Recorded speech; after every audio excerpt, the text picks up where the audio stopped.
Good day everyone, welcome to my channel. So in this video, we will talk about how to take care of your computer. Before we start, I would like to say thank you so much to all my viewers, silent viewers, and supporters in my channel. Thank you for watching my videos. If you are new with my channel and then you like this video, please hit the like button.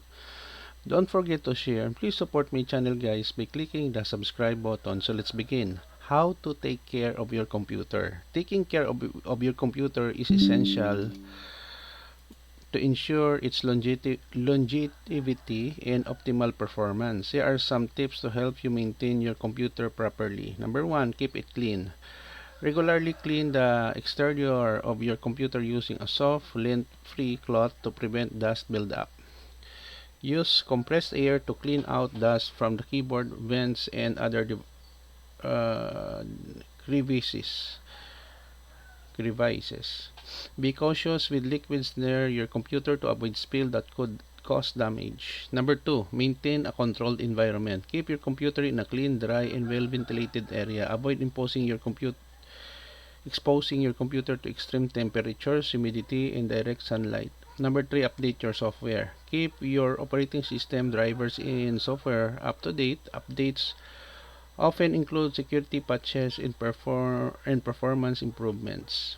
Number 4, install antivirus and anti-malware software. Use reputable antivirus and anti-malware software to protect your computer from viruses, malware, and other threats. Number 5, back up your data.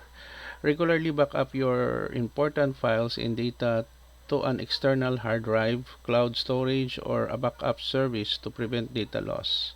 Number 6, manage storage space. Regularly delete unnecessary files and programs to free up storage space. Use these cleanup tools to remove temporary files in system cache. Number 7, avoid overloading the system. Do not open too many programs simultaneously as it can slow down your computer and lead to overheating. Number 8, restart your computer. Restart your computer periodically to clear memory and refresh system processes. Number 9, use surge protectors. Plug your computer and peripherals into surge protectors to safeguard against power fluctuations and electrical surges.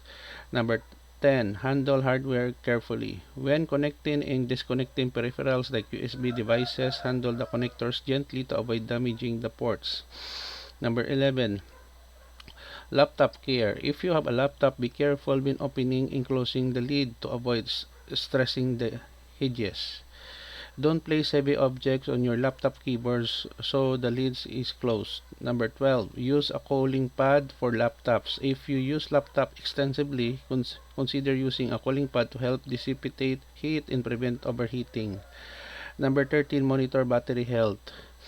For laptops, avoid deep discharges and try to keep the battery level between 20 and 80% for optimal battery life. Number 14, uninstall unused software. Remove software and applications that you no longer use for free up resources and declutter your system. Number 15, regularly clean browser cache. Clean your web browser cache and cookies to improve browsing performance. Number 16, avoid eating and drinking near your computer. Food grubs and liquid spills can damage your computer's components. Remember that preventive maintenance is key to keeping your computer in good shape. By following these steps, you can extend the life of your computer and enjoy a smoother computing experience. Okay guys, so this is the end of my report on how to take care of your computer. Thank you so much for your support by watching my videos. Don't forget to like, share, and please support my channel guys if you are new by clicking the subscribe button. See you in the next video guys. This is your friend Jake saying bye bye for now.